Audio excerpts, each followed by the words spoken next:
Oke, Assalamualaikum warahmatullahi wabarakatuh. Kembali lagi di mata kuliah aplikasi komputer akuntansi 2. Ini merupakan video VAT yang kedua di materi pertemuan 10 studi kasus PT Respati.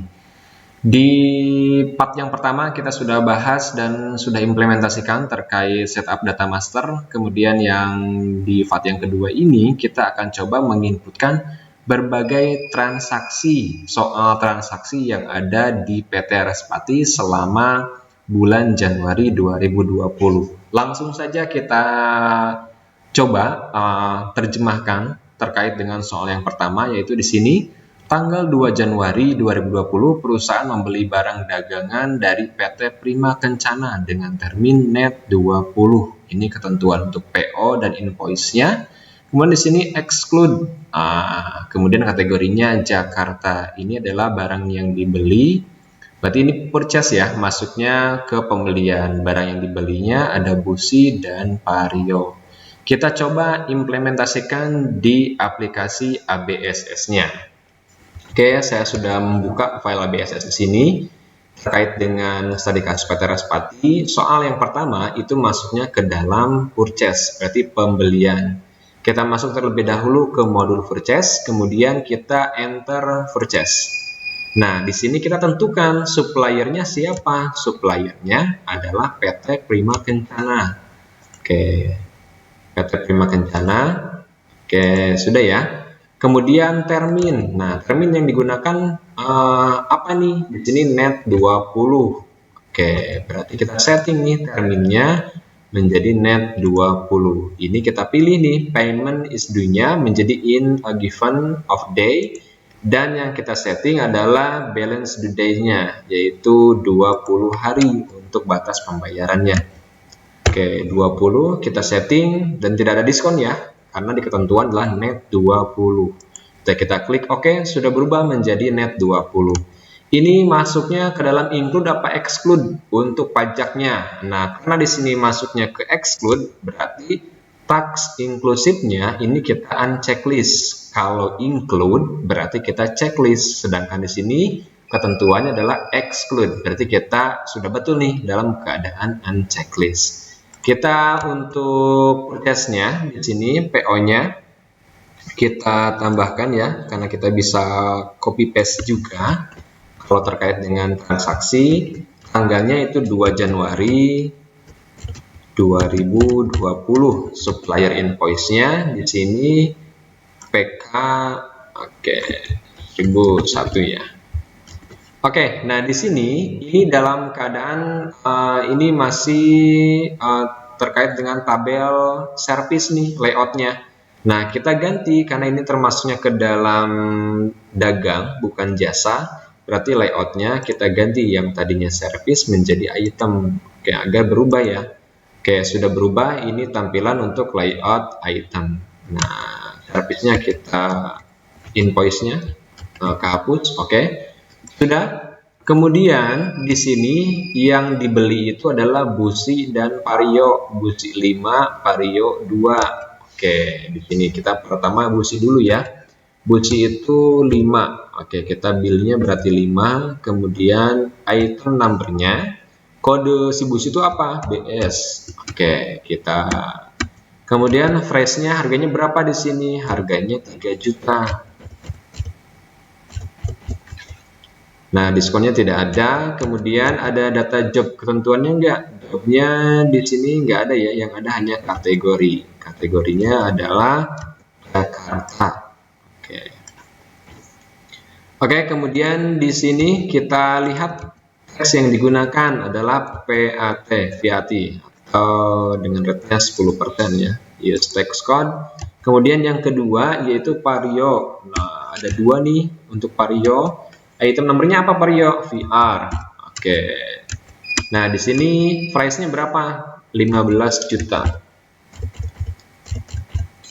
Oke, di sini kemudian teksnya sama. Di sini menggunakan VAT, value add text, use text code. Oke, jika sudah, oke, di sini kita lihat nih, subtotalnya 45 juta, kemudian teksnya 4.500.000. Jadi total amount-nya pembayarannya 49.500.000. Jika sudah sesuai, di sini sudah semuanya kita berhasil inputkan.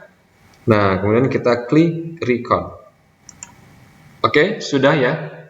Berarti soal yang pertama sudah berhasil kita inputkan. Oke.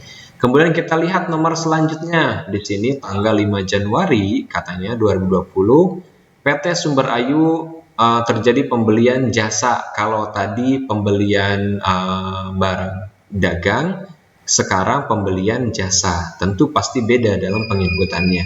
Di sini pembelian jasa untuk in-store promotion. Ini akun yang digunakan, nominalnya 400.000 dan untuk pajaknya itu include 10% value add tax dengan terminnya yaitu COD. Dan ini untuk ketentuan PO, supplier invoice, dan job kategori yang digunakan. Oke, kita langsung implementasikan di aplikasi ABCS-nya. Kita masuk di purchase karena itu masuk dalam pembelian. Kemudian kita pilih enter purchase. Kemudian suppliernya siapa nih? Suppliernya adalah PT Sumber Ayu. Nanti kita pilih dulu PT Sumber Ayu. Karena ini termasuk ke dalam jasa, berarti layoutnya kita setting ke service. Nah, ini sudah sesuai nih, layoutnya masuk ke service. Kemudian terminnya tadi adalah COD. Jadi kita pilih ya. Oke, kemudian ini termasuk ke dalamnya pajaknya include PAT, berarti tax inklusifnya kita checklist. Nah, kemudian kita baru masukkan PO-nya. PO-nya berapa nih? PO-nya P ini ya, ketentuannya. Kita kopas aja untuk nomor PO-nya. Tanggalnya yaitu 5 Januari 2020. Supplier invoice-nya di sini tinggal kita masukkan. Oke, selanjutnya, nah di sini apa nih deskripsinya? Yaitu pembelian jasa untuk in-store promotion kepada PT Sumber Ayu. Oke, jadi usahakan apapun transaksinya untuk pembuatan memo harus detail agar memudahkan kita melihat dalam transaksi jurnalnya nanti. Nah, di sini akunnya adalah 63110 terkait dengan in-store promotion. 31. Nah, in-store promotion ya. Nominalnya di sini 400.000. Oke, jobnya di sini service. Kemudian kategorinya tadi Bandung ya. Oke, kategorinya Bandung. Dan teksnya di sini VAT, value add tax. Oke, jika sudah sesuai, kita lihat nih jurnal yang terbentuknya dengan cara menggunakan shortcut Ctrl R. Ini adalah jurnal yang terbentuk dari transaksi pembelian jasa kepada PT Sumber Ayu. Jika sudah, kita klik OK. Kemudian kita klik record. Oke, berarti sudah sesuai tuh. Nomor 2 sudah kita inputkan. Selanjutnya nomor yang ketiga, cuma di sini salah ininya ya, penomorannya. Harusnya ini transaksi soal nomor 3, tapi di sini 4, tapi nggak masalah. Oke, transaksi yang ketiga ini tanggal 5 Januari pembayaran kepada PT Sumber Ayu. Nah, jadi tadi pembayaran terkait dengan pembelian jasa in-store promotion dari Bank MBC. Oke, dengan totalnya 400 atas bill tanggal 5 Januari. Berarti ini pembayaran terkait dengan transaksi in-store promotion. Berarti kita masuknya di purchase tetap. Nah, kalau untuk pembayaran berarti kita masuknya di file bill. Nah, di sini file bill, gunakan akunnya apa nih untuk membayarnya? Bank MBC. Berarti kita ganti akunnya menjadi Bank MBC. Oke, kemudian suppliernya PT Sumber Ayu. Nah, otomatis datanya akan muncul di sini terkait dengan transaksi yang terjadi dengan PT Sumber Ayu. Nah, nomor ceknya kita masukkan nih. Nomor ceknya yaitu ini ya, Oke. Tanggalnya 5 Januari. Kemudian amount jangan dulu kita isikan di sini. Nah, kita isikannya di amount of late. Nah, di bagian ini ya.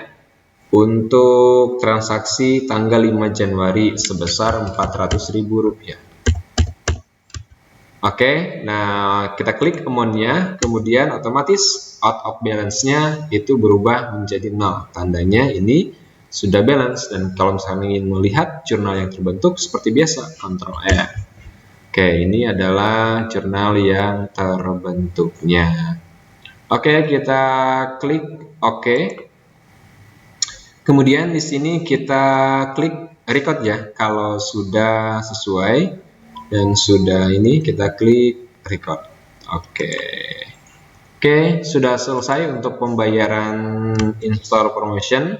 Kita masuk ke transaksi berikutnya. Tanggal 8 Januari terjadi retur pembelian atas 2 unit busi. Berarti atas transaksi yang pertama nih, ini terjadi retur pembelian 2 unit busi. Ini exclude 10% PAT kepada PT Prima Kencana. Retur pembelian, berarti kalau retur pembelian tetap masuknya di purchase, kemudian enter purchase. Nah, di sini ada 2 tahapan sebetulnya kalau kita akan melakukan retur, baik itu pembelian maupun penjualan. Kita pilih dulu siapa tadi untuk ininya, PT Prima Kencana ya, untuk suppliernya. Apakah betul? Ya, PT Prima Kencana. Oke, ininya berarti karena tadi menggunakan net 20, berarti kita setting juga menjadi net 20. Oke, kemudian untuk ininya exclude, jadi kita unchecklist nih, tax inclusive-nya. Kemudian purchase-nya ini PO-nya tanggalnya tanggal berapa nih? Tanggal 8 Januari. Suppliernya, supplier invoice-nya ini. Oke, selanjutnya ini masih layout service, berarti kita ganti nih untuk layoutnya menjadi item. Oke, sudah berubah menjadi item ya. Kemudian kategorinya di sini apa nih? Bentuknya AC ya. Oke, kategorinya Jakarta. Kategorinya Jakarta. Dan jangan lupa ada request terkait dengan jurnal memonya. Nah, ini kita jurnal memonya kita copy ke ABSS. Oke, kita masukkan nih, karena ini retur berarti bukan penulisannya pun berbeda. Kalau misalkan returnya 2 berarti minus 2 untuk bilnya. Nah, itu nomornya apa? Busi. Oke, di sini harganya 3 juta ya untuk harganya. Berarti kita ganti nih, karena di sini price-nya 3.300.000, berarti kita ganti jadi 3 juta. Oke, kemudian jobnya di sini adalah aksesoris. Kemudian teksnya ini PAT, value add text. Oke, jika sudah semuanya kita inputkan, nah jika sudah semuanya nih ketentuan-ketentuannya sudah kita jalankan, selanjutnya tinggal kita klik record.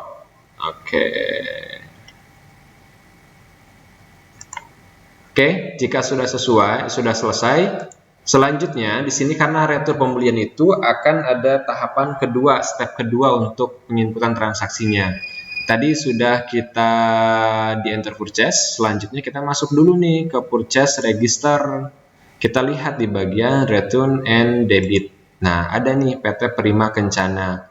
Karena ini transaksinya kredit, berarti nanti kita klik yang apply to purchase. Jika ini transaksinya cash, ini berarti kita pilihnya receipt refund. Nah, karena ini kredit ya, berarti kita ini ketentuannya apply to purchase pada return debit. Nah, ini untuk ID-nya kita copy terlebih dahulu untuk bill tanggal 2 Januari. Oke, apply to purchase. Bill-nya untuk tanggal 02/01/2020. Oke, di sini sudah ya. 6.600.000. Oke, sudah. out of balance-nya sudah sesuai. Kalau misalnya kita ingin melihat jurnal yang terbentuk, Ctrl R. Ini adalah jurnal yang terbentuknya. Oke, kita close. Kemudian kita, oh ya ininya nih, kita lupa ID-nya belum kita sesuaikan. Oke, kita klik record. Nah, oke, sudah kita berhasil inputkan. Kemudian kita close.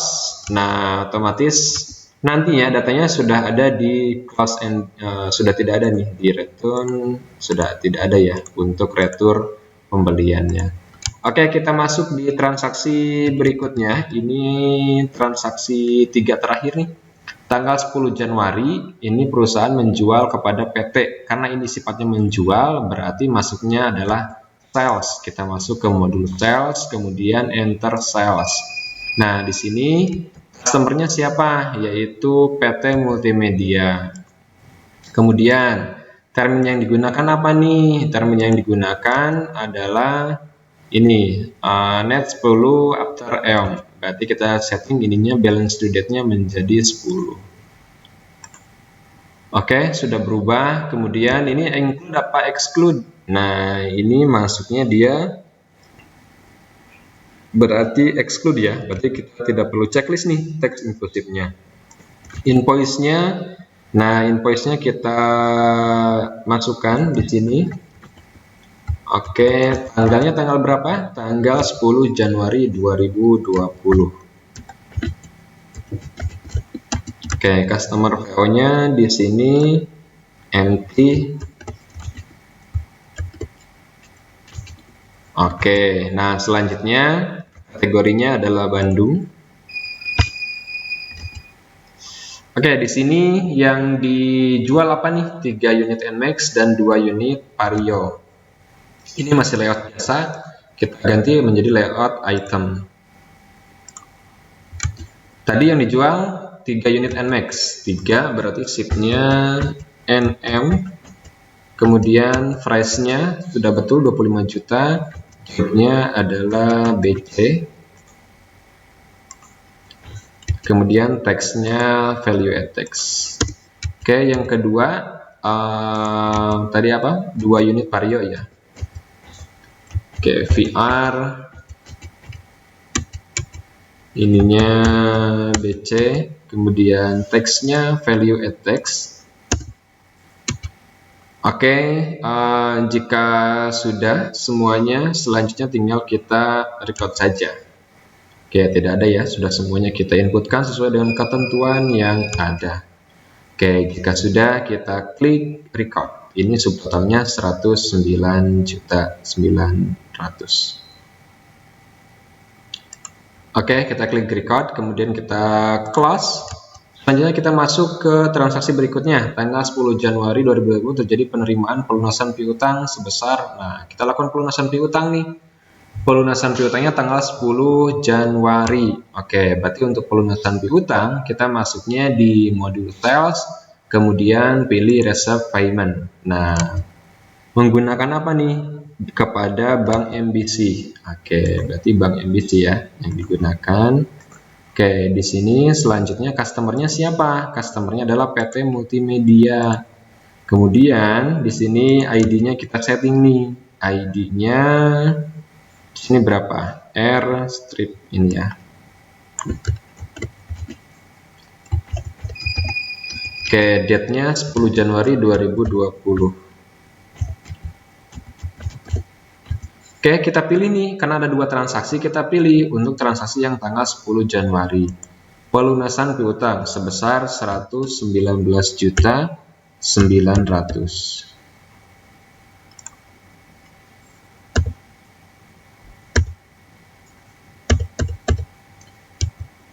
Oke, kita klik yang amount receipt-nya.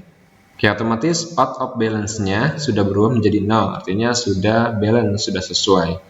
Oke, kita klik record atau kita pengen melihat jurnal yang terbentuk, Ctrl R. Ini adalah jurnal yang terbentuknya. Dan kita klik OK, kemudian klik record jika tidak ada yang perlu kita setting lagi. Oke, sudah kita inputkan untuk pelunasan piutang.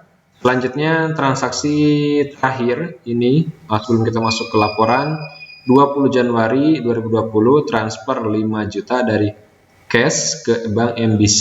Ini nomor ceknya ya. Dari kategorinya Jakarta. Karena ini transfer dari cash ke Bank MBC, berarti kita masuknya di banking. Kemudian kita pilih yang spend money. Oke. Nah, ini dari cash ke Bank MBC. Oke, ini ceknya. Tanggalnya tanggal berapa nih? 20 Januari 2020. Nah, kita masukkan untuk ininya. Memonya. Oke, nah di sini kita cari nih untuk yang Bank MBC.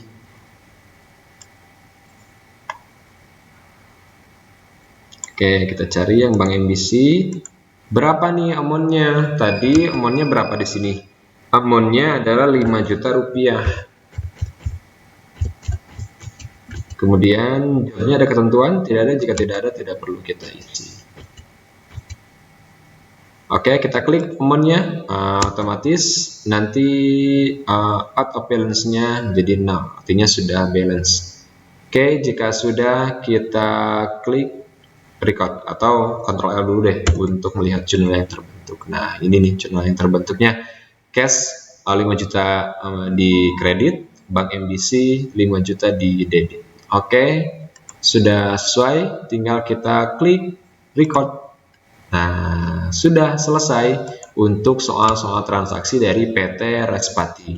Selanjutnya kita akan lihat nih, katanya di sini untuk analisa laporannya, tarik data laporan keuangan untuk periode 1 Januari 2020 sampai 31 Januari 2020 dalam bentuk PDF yang disimpan ke dalam folder laporan. Jadi nanti teman-teman semua harus mengambil data laporan mulai dari profit and loss sampai dengan purchase customer summary itu dan dibuat dalam folder laporan masing-masing, dikerjakan oleh individu ya. Oke, kita akan lihat nih yang pertama profit and loss. Nah, untuk laporan profit and loss kita bisa pilih di analisis, kemudian kita pilih profit and loss. Nah, ini kita filter dulu karena tadi ketentuannya Januari. Nah, kita pilih yang Januari ini. Oke. Ini terkait data profit and loss dalam bentuk ledger. Kemudian kalau misalkan dalam bentuk grafiknya kita bisa pilih yang net profit and loss.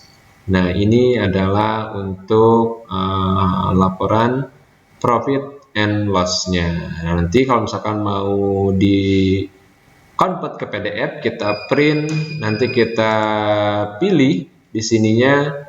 Nah, karena saya adanya Foxit Reader, jadi ya nanti tinggal di print saja, nanti otomatis akan terbentuk file PDF-nya.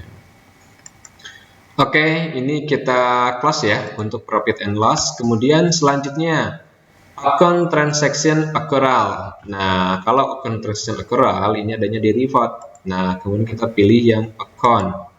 Sini banyak nih, ini masuknya ke dalam account transaction accrual. Tapi sebelum kita display, kita custom dulu karena yang akan kita cari hanya bulan Januari 2020 sampai dengan 31 Januari 2020. Oke, setelah itu baru kita display. Kalau misalkan mau langsung send to PDF, boleh-boleh saja. Ini tinggal kita pilih send to PDF. Oke, jadi saya hanya menampilkan display, sedangkan teman-teman semua simpan dalam bentuk PDF nantinya. Kita klik display nih. Ini adalah account transaction accrual. Nah, ada banyak ya. Ada yang terkait dengan Bank MBC, trade debtors, bicycle, aksesoris, sesuai dengan transaksi yang sudah kita inputkan. Ini adalah jurnal-jurnal yang terbentuknya untuk account transaction accrual-nya. Oke, kita close. Selanjutnya kita ke analisa laporan selanjutnya terkait dengan standar balance sheet. Nah, kalau standar balance sheet ini sama tadi di report. Cuma pilihnya kita di balance sheet dan pilih standar balance sheet di sini. Custom dulu nih, udah sesuai belum? Oke, kalau sudah sesuai di bulan Januari, langsung kita display. Ini adalah analisa balance sheet-nya. Kita lihat total asetnya, liabilities-nya, kemudian net asset dan total equity-nya sama atau tidak. Nah, jadi ini untuk memastikan apakah transaksi sudah kita inputkan semua atau belum nih. Ini bisa kita lihat di bagian analisa laporannya. Oke, selanjutnya laporan berikutnya yaitu terkait dengan cash disbursement. Oke, kalau cash disbursement ini adanya di tab banking. Nah, ini cash disbursement. Custom dulu, karena yang akan kita cari Januari. Oke, sudah. Jika sudah ini, nah ini nih untuk cash disbursement-nya. Jadi ada transaksi ini untuk pembayaran in-store promotion, dan ini untuk transfer dari kas ke Bank MBC. Oke, kelas. Selanjutnya ini terkait dengan cash receipt, penerimaan kas katanya. Oke, nah ini nih kita pilih aja bawahnya. Customnya sudah sesuai, jika sudah display. Ini resepnya berarti ini pelunasan piutang atas transaksi penjualan. Nah, ini maksudnya ke Bank MBC. Oke, kelas. Selanjutnya laporan berikutnya terkait dengan sales customer summary. Oke, kalau terkait dengan sales customer summary itu adanya di tab sales, kemudian itemnya apa tadi? Sales customer summary. Berarti ini nih customer sales summary. Oke, kita klik, sebelum klik customnya sudah sesuai, jika sudah display. Ini nih untuk terkait dengan sales customer summary, ini adanya transaksi yang tadi untuk penjualan 3 unit NMAX dan 2 unit Vario. Oke, kelas selanjutnya laporan berikutnya adalah purchase customer summary. Kalau purchase otomatis adanya di tab purchase di sini. Nah, tinggal yang ini nih. Bukan customer ya. Kalau purchase itu berarti hubungannya dengan supplier. Nah, berarti purchase summary-nya ada di supplier nih. Oke, kita display. Ini adalah untuk pembeliannya, yaitu PT Prima Kencana dan PT Sumber Ayu. Oke, jika sudah, itulah laporan-laporan yang harus teman-teman semua tampilkan dan convert ke PDF. Nah, selanjutnya ini ada tugas nih oleh di pertemuan ke-10. Teman-teman semua harus kembali belajar menganalisa seperti tugas sebelumnya terkait dengan laporan dari PT Anugerah Raya Kencana dari laporan laba rugi per bulan Mei 2020. Ini adalah laporan laba ruginya. Kemudian ini terkait dengan grafik laba rugi, grafik neraca, grafik kewajiban dan modal. Nah, kemudian nanti teman-teman semua terjemahkan dari laporan atau grafik yang terbentuk dari PT Anugerah Raya Kencana. Untuk data laporannya dibuat masing-masing individu dalam Microsoft Word, nanti disatukan di ketua kelas, kemudian nanti dikirimkan. Oke, dikirimkannya nanti oleh ketua kelas ya, itu melalui melalui email saja, dikirim oleh ketua kelas melalui email. Oke, kayak gitu untuk pertemuan ke-10 terkait dengan transaksi. Semua transaksi sudah kita inputkan, sudah kita implementasikan, laporan pun sudah kita sajikan. Dan tadi setelah disajikan, selanjutnya teman-teman semua nanti ada oleh-oleh untuk menganalisa laporan yang terbentuk dari PT Anugerah Raya Kencana. Oke, itu saja paling yang bisa kita diskusikan bersama di pertemuan ke-10 ini. Jangan lupa dikerjakan, sebelum dikerjakan tugasnya, jangan lupa implementasikan terlebih dahulu terkait dengan pembuatan data studi kasus PT Raspati dan implementasi untuk penginputan soal-soal yang ada di PT Raspati. Baru setelah itu silahkan kerjakan terkait dengan tugas menganalisa laporan dari PT Anugerah Raya Kencana. Oke, terima kasih. Sampai bertemu di pertemuan berikutnya. Saya akhiri pertemuan kali ini. Wabillahi taufiq wal hidayah. Wassalamualaikum warahmatullahi wabarakatuh.